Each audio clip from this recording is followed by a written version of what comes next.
Okay, let's dive in. Some games, they don't just entertain you, right? Or challenge you. They kind of stick with you. They can fundamentally change how you think about games. And honestly, that's exactly what we're anticipating with Death Stranding 2 on the beach. It doesn't feel like just a sequel, picking up the story. It feels like it's set to, well, rewrite the rules. It really seems like Kojima Unleashed. It's weird, philosophical, looks stunning, and feels deeply human at its core.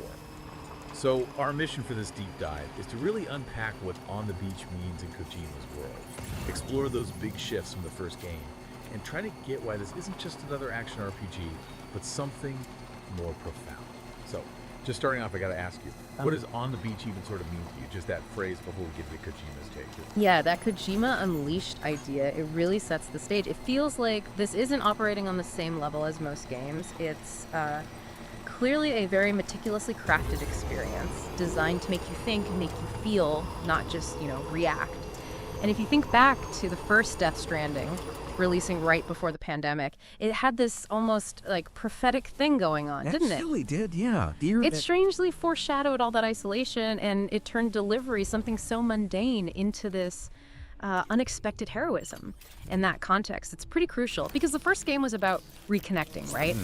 This sequel seems to be grappling with the aftermath, what happened after we tried to connect everything. It's pushing things way further. Right, and that's where it gets really interesting for me. Like, for most people, the beach is just, well, a beach. Sand, ocean, maybe in a nice place. But Kojima seems to be twisting that familiar idea into something darker, more complex. Yeah. How does that comfort become so, I don't know, ominous in his world? Can you kind of break down the deeper significance for us? That's a great point. Because in Kojima's world, the beach, it's everything. It's not just a location. It's what some philosophers might call a liminal space, the in-between state, a threshold. Oh, Yeah, where boundaries blur. It's where life starts, where death hangs around, where connections are made and broken. And what's really compelling about Death Stranding 2, I think, is that the beach isn't just part of the world anymore. It feels like it is the world. It embodies it. Wow. And if you connect that to the title itself, On the Beach, it's a pretty direct reference. Poignant, even. It points to that 1957 novel by Neville Shute. Oh, I didn't know that connection. Yeah, that book was about a world basically waiting for nuclear fallout. Humanity knows death is coming, can't stop it. So using that title, it immediately sets this very grave, very emotional, almost fatalistic tone for what Kojima's exploring here. Okay, so the first game, like you said, was all about loneliness, isolation, trying to reconnect a broken world. Now, with the beach itself kind of being the world, Yeah. what's the core difference this time? Is it still about connecting or something else? It's definitely something else, yeah. The big tonal shift seems to be, this isn't about rebuilding anymore. Not really.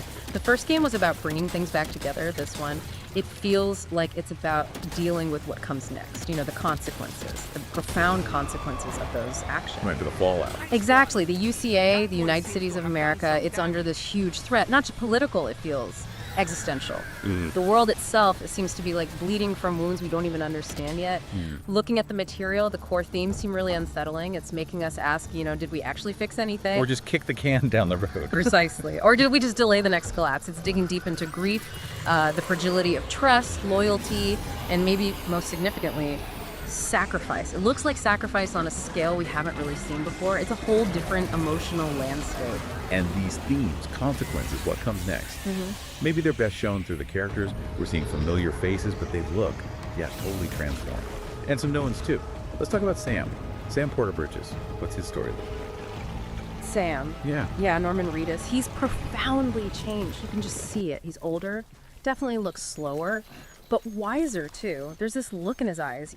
He's tired. Yeah, that's exhausted. Not just physically, it's like existential exhaustion. The guy who carried the weight of the world, now he's less a hero, more like a witness to what's happened, what humanity did after he connected things. His portrayal feels heavier, quieter. He's carrying even more. Then you've got Fragile, Lea Seydoux. She's now leading this mysterious group. Right, she seems much more in charge. Totally. She's like a general, a leader, a woman with her own pretty serious agenda. There are hints she's building this whole military-style operation. It's a huge shift from her role before. And then Higgs, Troy Baker. His performance in the first game was already, iconic. Yeah. But the trailers, he seems, wow, like next level terrifying. Oh, absolutely. Troy Baker's back, and Higgs is somehow reborn. He's got this electric guitar weapon, this golden mask, and just seems way more powerful. The guitar weapon is certainly a choice. It is. He's not just a villain now. He feels like a force of nature, like a glitch in reality itself. Troy Baker's performance, even just from the clips. Yeah, it's already chilling. But what's really interesting and kind of threw me is the puppet. Oh, yeah. The little robot thing? Yeah, this little sarcastic robot hanging off someone's hand, cracking jokes while the world ends. It felt almost out of place, didn't it? It really did. Is it just comic relief, or could it be like the most important character? You never know with Kojima. That's true. Nothing's ever just random with him, is it? Exactly. Remember BB in the first game? Things that seem simple, even funny, often carry the deepest meaning. And the new cast, Elle Fanning, Shirley Kutsuna, still mostly mystery there. But their presence definitely suggests even more layers to this whole thing. And talking about performance, Kojima's motion capture, it's legendary, right? It looks like they're pushing it even further for DS2. It's not just about looking good anymore, it's about feeling real. Every little facial twitch, every breath, that haunted look in their eyes, it feels incredibly authentic, designed to pull you right into their emotions. Okay, so with these big shifts in theme, the characters changing so much, how does Kojima translate that heightened danger, the fight for survival, into the actual gameplay? Let's talk about the visuals, which look incredible, and how the gameplay might be evolving. They really do look incredible. It's running on the Decimate engine, same as Horizon Forbidden West. Okay, that explains a lot. It absolutely shows. That engine is known for like photorealistic lighting, amazing particle effects, rendering these huge detailed environments. It seems perfect for Kojima's kind of bleak, otherworldly style. The lighting is just unreal. The weather effects look so bleak, so haunting. And the environments, still very otherworldly, kind of Icelandic maybe. They just scream, you don't belong here. Yeah. Honestly, every shot in the trailers feels like a painting. Those rain-soaked corridors, empty deserts, those weird red oceans. It's not just a game, it really feels like, I don't know, an art installation you can walk through. Wow. And the gameplay itself. Yeah. The first one got called a walking simulator, sometimes affectionately, sometimes not. How's that changing? Right, yeah. The first game was definitely polarizing on that front. Some people loved the slow burn, the planning, the balance. One was one of them, mostly. Others, yeah, walking simulator.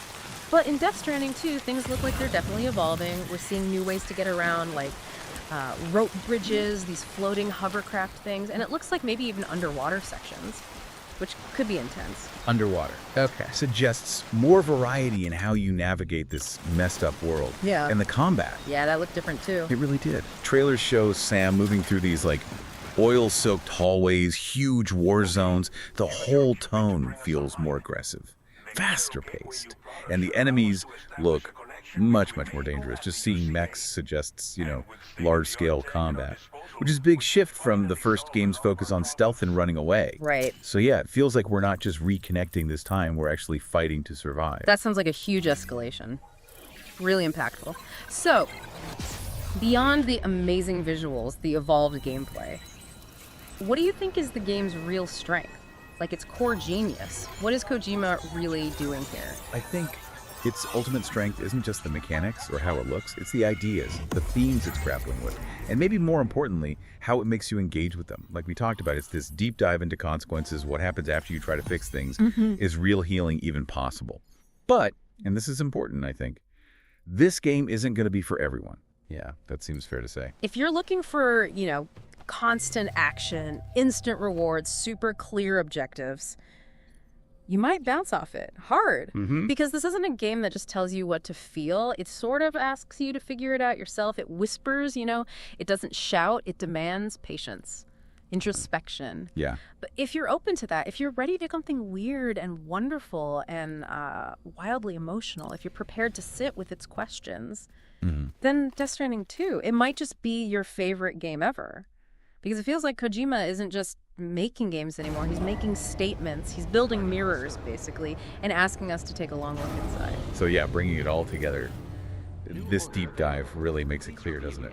Death Stranding 2, on the beach, feels like so much more than just a game. It's shaping up to be an experience, something designed to make you think, feel deeply, and face these huge questions about where we're headed. It's not just playing a story. It's like living through a statement. Yeah, exactly. And I think when Death Stranding 2 finally drops, Don't go in expecting easy answers. Expect way more questions. Don't expect non-stop action. Expect meaning, maybe meaning you have to search for. And most of all, expect to feel, well, everything. Alone, connected, terrified, hopeful, maybe all at the same time. Because in Kojima's world, the end. It's never really the end, is it? Oh. It's just another beginning, another strand to connect, another walk Yeah. on the beach.